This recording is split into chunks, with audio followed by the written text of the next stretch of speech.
Welcome to Strictly Facts, a guide to Caribbean history and culture, hosted by me, Alexandria Miller. Strictly Facts teaches the history, politics, and activism of the Caribbean and connects these themes to contemporary music and popular culture.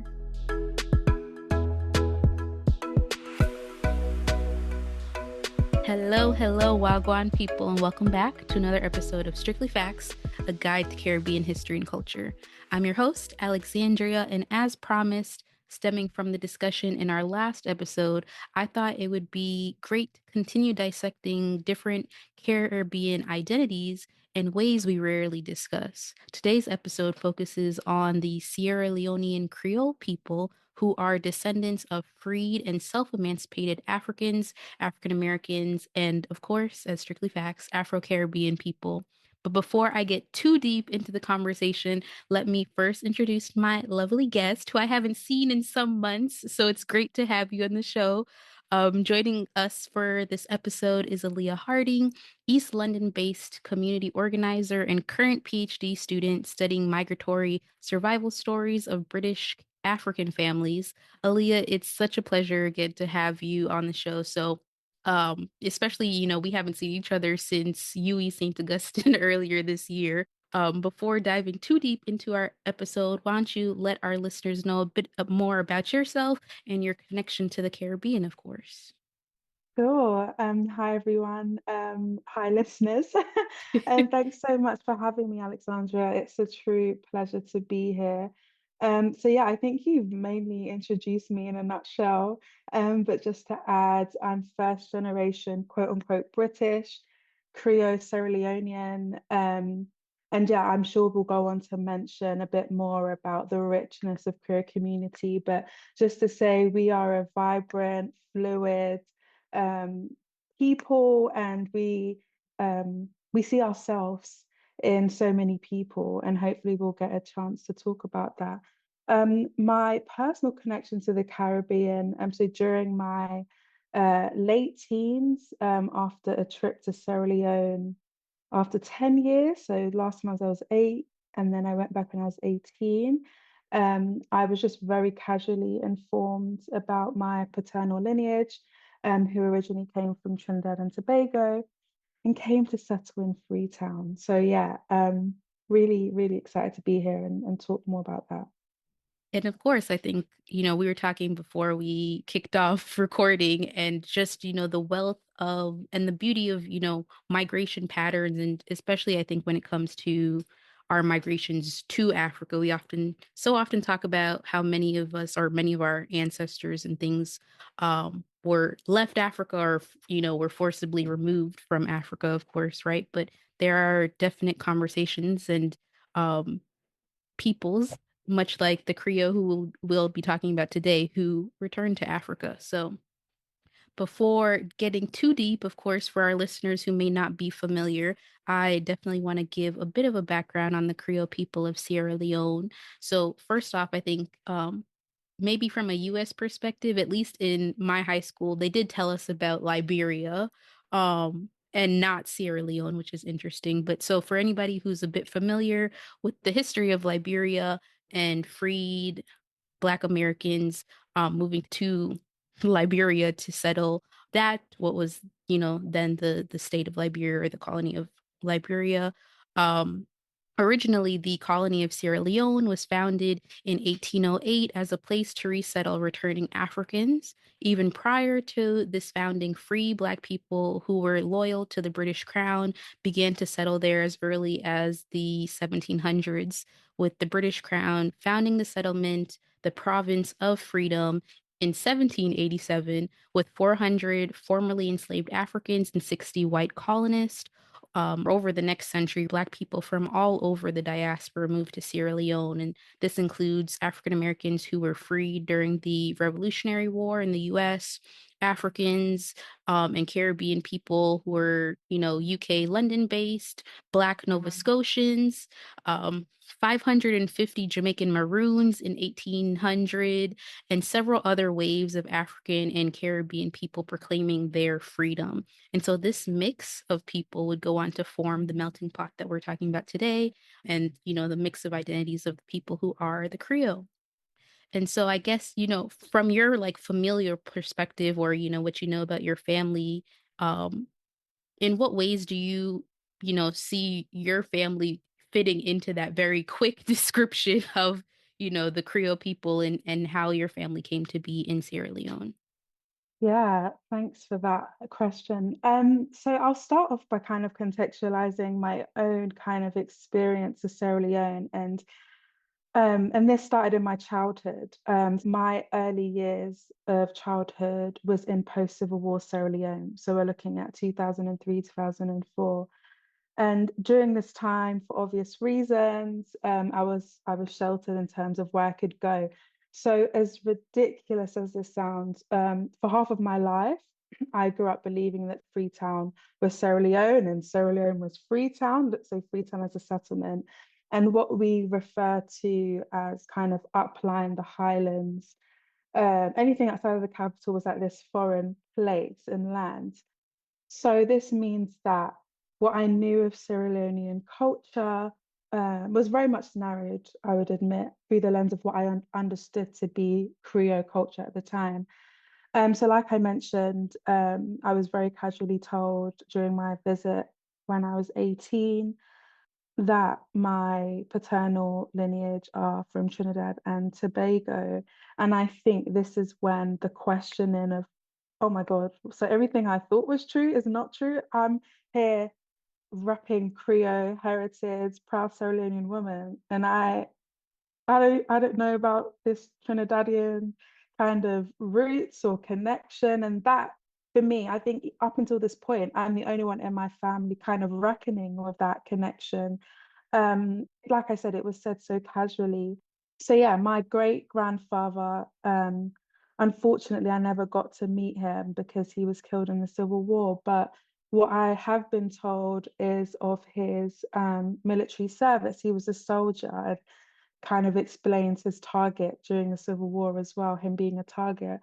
Um, but one thing that I did want to highlight that's kind of parallel to the migration of my paternal lineage to the settlement of Freetown was also the West Indian regiment units of the British Army that were used to expand the empire during the 1700s and early 1900s.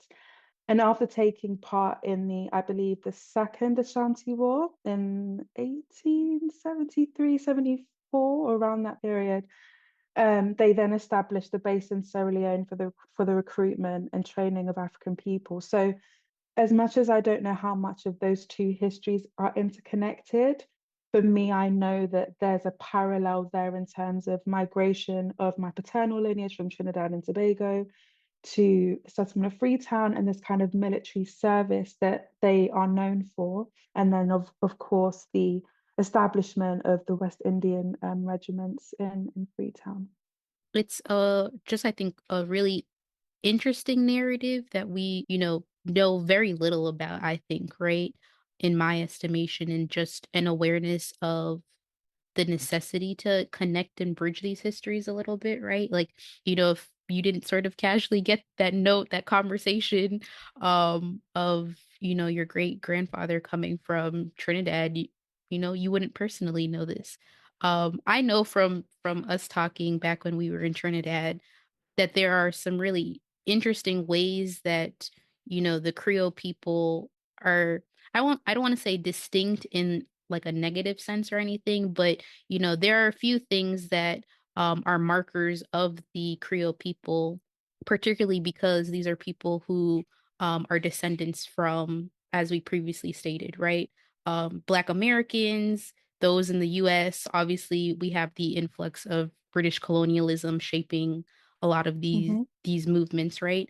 And so, in what ways, in your estimation, are the distinct, you know, cultures or ways that you've seen the Creole people being very particular to the community, whether that's language or, other things like that?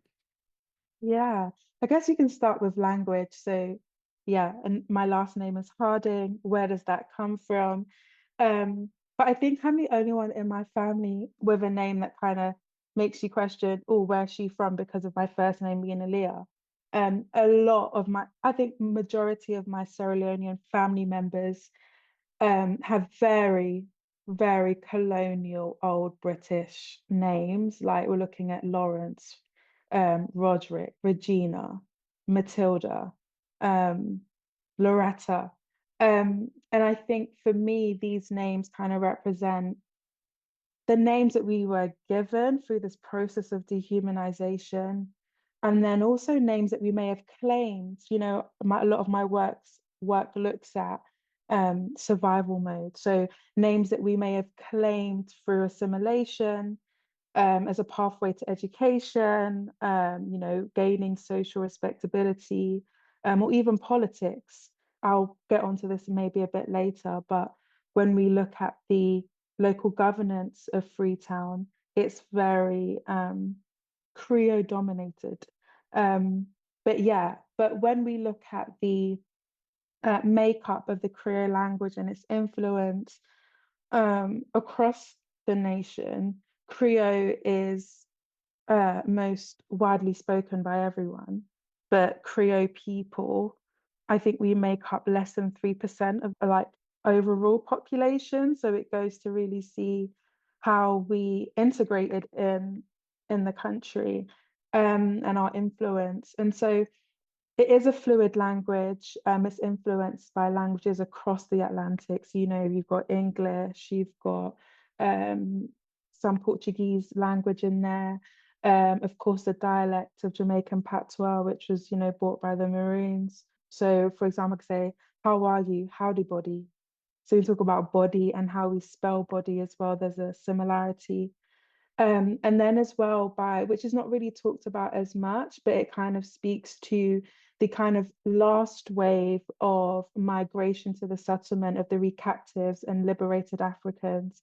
Um, and this is looking at the influence of Nigerian Yoruba language following the migration during the war that was happening in Yoruba land at the time during the 19th century. So, for example, you've got words like Bobo, which is boy in Nigerian pidgin, and Bobo also in Creole boy. So there's similarities there, and yeah, it's just really nice. I think we get caught up in who started first or where did it come from? But like I mentioned, I think Creole for me is seeing myself in others. And then a second one, which it just warms my heart. Every time I see it, I have to stop and take a picture of it because it's a declining kind of architecture of this, Creole kind of legacy. And these are board houses, so they're called bodos, and they are wooden houses that you would see across Freetown. But like I say, due to the decline in infrastructure due to fire hazards, we're not allowed to like build anymore. But these houses for me, provide an intimate reminder of Creole resilience, especially when you think about concepts of home and these themes of belonging within the diaspora. And so these houses are said to be a legacy of former enslaved people from Nova Scotia. And they're actually similar to ones that I've seen across the east coast of America, and as well our recent trip to Trinidad. Actually, I also saw some there, so that was quite nice to see. And I think earlier I mentioned about the legacy of local government predominantly being held by Creole people. So when we look at the local governance of Freetown, it has historically been upheld by a long history of Creole mayors. And this is after the first formation of Freetown as a city, which was in 1799, and the second formation was in 1893. And usually, of course, mayors were appointed through colonial governance. So when we were looking at language and names and assimilation and what was acceptable at the time, civilization, the civilized African was the Creole person, unfortunately. But when we see a shift into a more democratic government in 1948, where we had the election of mayors. So when you look at the local government and decentralization today in Sierra Leone, it's hard to ignore the legacies of colonial rule and these kind of enforced hierarchies of civilization, like I mentioned. And this was kind of like the colonial mission, right? Conquer and divide. And unfortunately, we see that today. We know that there's difference. Even within ethnic groups, there's difference. But I think what colonialism really weaponized through this difference was that division and making it very clear on who can and who can't. Um, so yeah, I would say those are like kind of the three things that come to mind when I think about Creole culture, how it's maybe emerged with the more indigenous African cultures and how it's distinct to them. Definitely. I think even one thing I found interesting in learning about Sierra Leone is in terms of from the region, the awareness and numbers of our indigenous Taino or Arawak people has been, very convoluted. A lot of the stories are like, yes, there are no more Taino people, which we obviously know that is not true, especially because Maroons and the early indigenous people definitely were interwoven. And so because of the migrations of the over 500 Maroons from Jamaica to Sierra Leone, you definitely can see populations of descendants, from indigenous communities there as well. I think your point of names and stuff also brings me, on one hand, to an earlier episode we had on Aruba, in which our guest there similarly discussed that, right? That, there are people whose names are very British sounding or, whatever is traditional British last names because of the influx of British colonialism, although, Aruba is predominantly a Dutch colony, right? Or a Dutch country rather. But there are a lot of different ways that, we see our communities being upheld and supported in these histories, right? And so my question for you would be, given the varying backgrounds that we were talking about, these mixes of people who all, came together to form Sierra Leone, how do you, and that, could be from like a personal standpoint or just, speaking for Creole people generally, see people identifying culturally, really, right? And I know this could, take us into several different points, but I remember us together being in Trinidad and you really being moved and wanting to, navigate that understanding of who you are, from the Yeah, perspective of, finally being in a place where, your great grandfather called home. yeah, yeah. Oh, that's such a beautiful question. I didn't mention that I was born to a mother of Indian Punjab heritage. So with that being said, I still proudly identify as a Creole Sierra Leonean woman.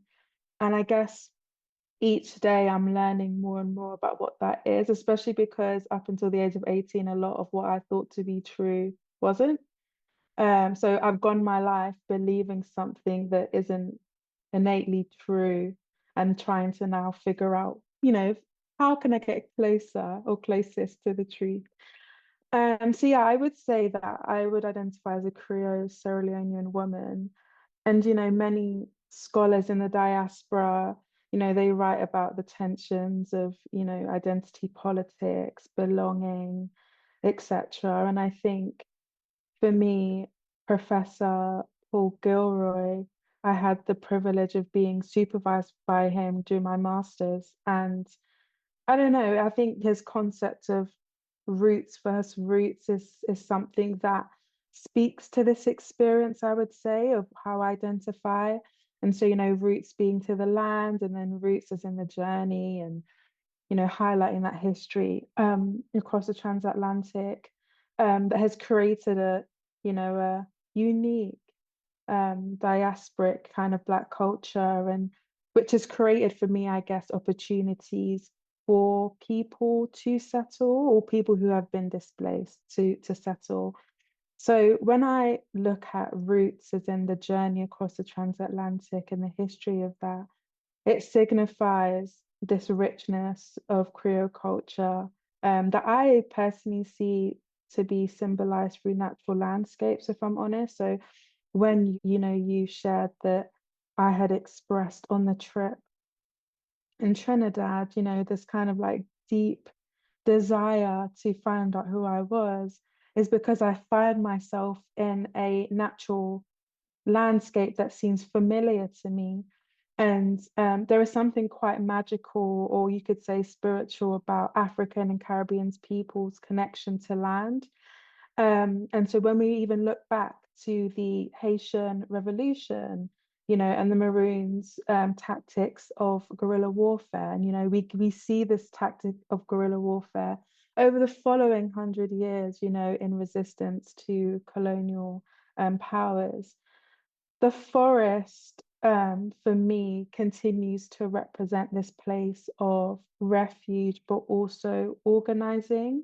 And so every time I see the highlands of Sierra Leone, and even, like I said, similarly, our trip in Trinidad, when we were driving through the forests of Trinidad to get to Marcus Beach, it reminds me that Creole culture is shaped by survival and the beauty that lies within resistance, when we are kind of forced to be in community with one another. And like I mentioned, it's something again that just gives me the ability to recognize myself in others. And I think that's why, for me, Creole culture is something that allows me to reckon with where I have come from and what has shaped my identity.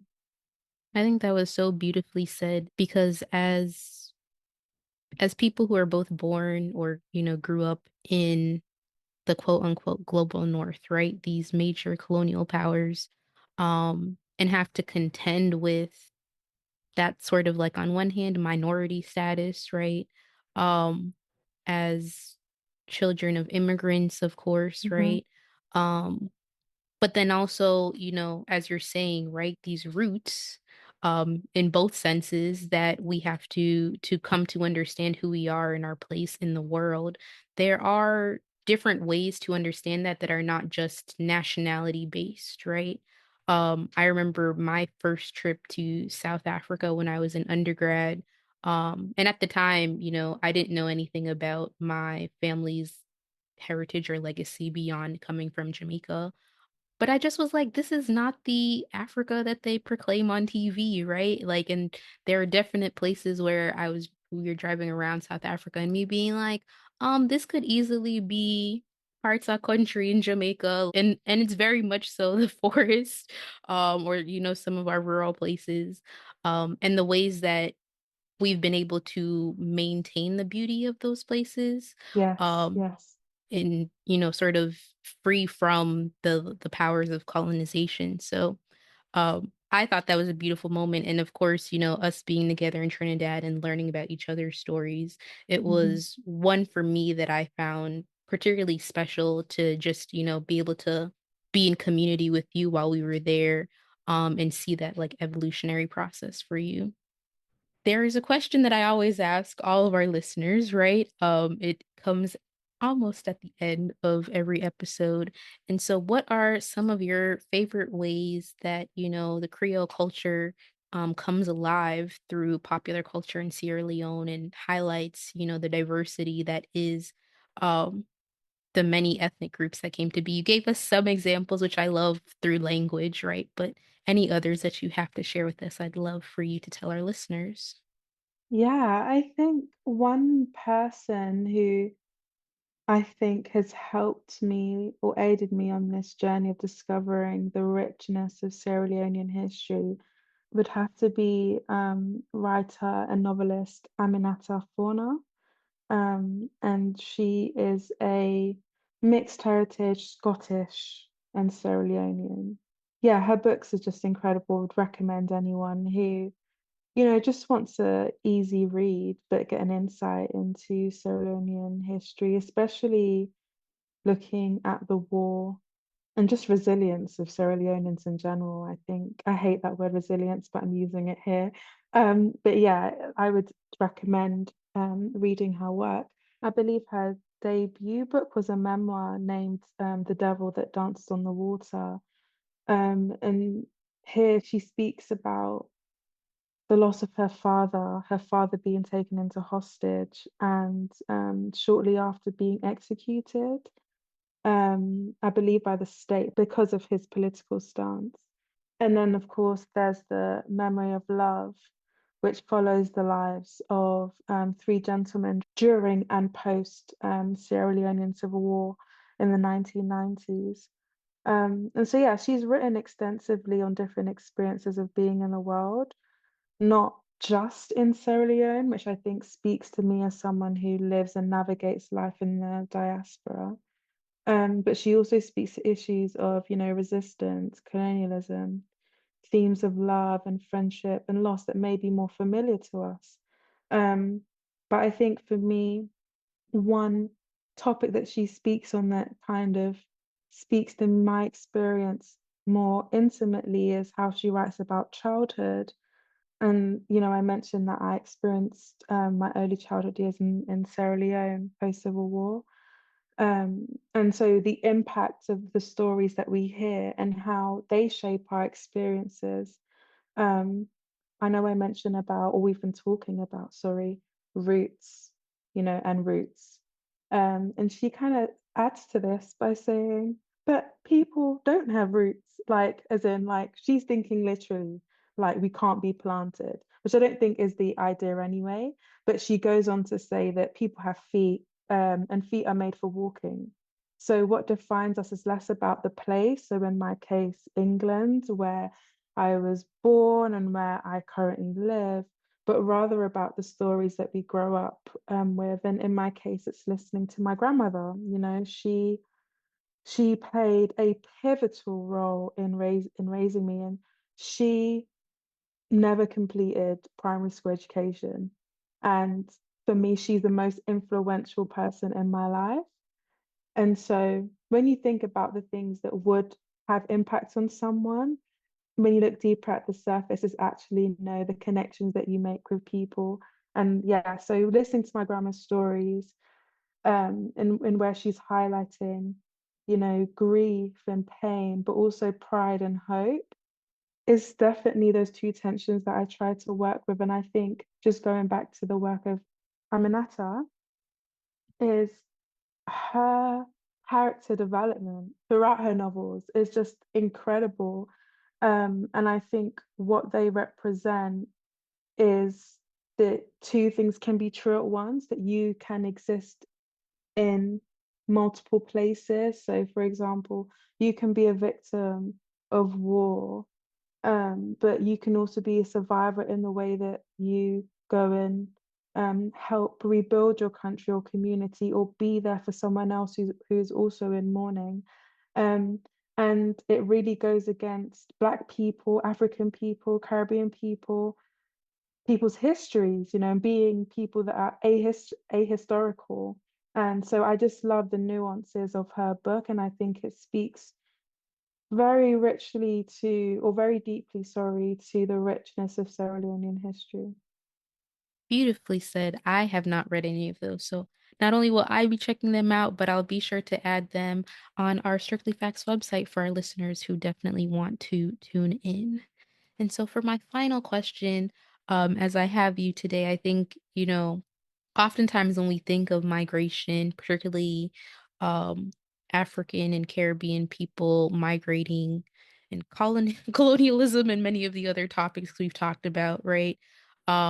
But for this case, particularly, especially when it comes to the return to Africa, oftentimes people think of Marcus Garvey, that sort of back to Africa movement, Rastafari, other things like that, right?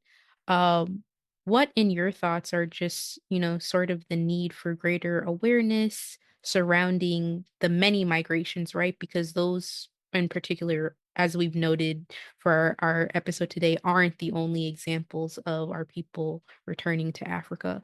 And how can we build, sort of better transnational connections as we come to understand these histories? Yeah, that's a really good question. I think I would start off by saying that we cannot romanticize this return. I think that's a mistake that I made at 18 years old. I think even how that trip came about, my mum was like, "What do you want for your 18th birthday?" And I was like, "I want to go back home."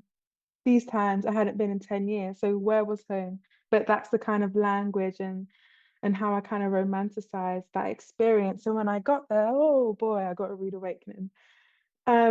So Yeah, I think for anyone who is looking to return home, whatever home may be, or to the African continent, it's really doing that. It's going to sound so cliche, but that kind of like reflective work, like why why are we moving and what is our contribution, whether you're in the workplace, whether you're in a different society, or you're working on a project, a freelance project, everyone has a contribution. So I really am against this commercialized return that we see, especially like around, I don't know if you're familiar with the term like Dirty December, and we go, we have a great time. And it's very exclusionary. But actually, what are we returning to? We're returning to the diaspora on the continent. Like, we're not, what are we actually doing when we return? So I think it's about having a real talk with yourself, like what is it that I'm going to do? And for anyone who's thinking, I want to go and open a charity, please don't. The NGO sector has highly branded, like deeply branded African nations, and I can speak for Sierra Leone. I thought it was bad post-Civil War, as in when I was there as a child. But going back, it's just like more and more streets are branded with different charity names. And I think as well, it feeds into this idea that we're taught, in the global north, quote unquote, where the helpless African, the voiceless African, these are narratives that they are enforcing there through their appearance, the appearance of NGOs. So really question what you're going to do, and does your work include getting to know and engage local people, or is it I want to feel comfortable? Because in learning, like learning requires you to be uncomfortable. And so, what is the purpose of our return? Is it to continue to, you know, out market local businesses? Like, what is it that we're really trying to do? And are we bringing the local and indigenous people along with us on this story? Because a lot of the time it's like, we'll get a group of friends and we just want to go back and see, and that's fine. But I think the move to live is something that requires, yeah, like I said, a lot of questioning and also community. So what conversations are you having with people who are already living in the continent, um, or people who are also looking to return? But yeah, like I said, just not to romanticize. I've made that mistake because in my head, I would be living in Sierra Leone right now, but it's not possible. So yeah, finding community, and community can be a shared dream, you know? It could be like, what would you like Sierra Leone to look like? Or what are the people of Sierra Leone doing currently that you feel you can get behind? Um, yeah, so I would think about what is your contribution? What is your purpose? I may add an awareness or sort of like an understanding of what's happened before in a very intentional way, right? When we think of histories and movements and things, right, that have happened, social movements and what have you, it's not enough to just be like, oh, I know that this happened from 1960 to 1970 or whatever, right? But what were the highlights? What were the failures, right? Hmm. So that those things aren't repeated again. But all that being said, Aaliyah, I can't thank you enough for joining me for this episode. Not only was it great to chat with you again, having not seen you in a bit, but also I think just like a really expansive conversation for how we understand the confines of borders and, geographic reasons and things that we label as Caribbean or as African or as, whatever else. And for us to understand that diaspora is real in more than just like 20th century migrations or whatever, right? Like there are, as we map today, um generations of our people who have moved for freedom, especially back to Africa, as we noted today. And so, for our listeners, I will definitely add the text that we talked about, Paul Gilroy's work, and a lot of other texts on Sierra Leone and even Liberia, if you're interested in learning more about these movements of Black peoples from across the world moving for their freedom. Aliyah, again, thank you so much for sharing with us and sharing your personal stories as well. And till next time, Lickle more. Thanks for tuning in to Strictly Facts. Visit strictlyfactspodcast.com for more information from each episode.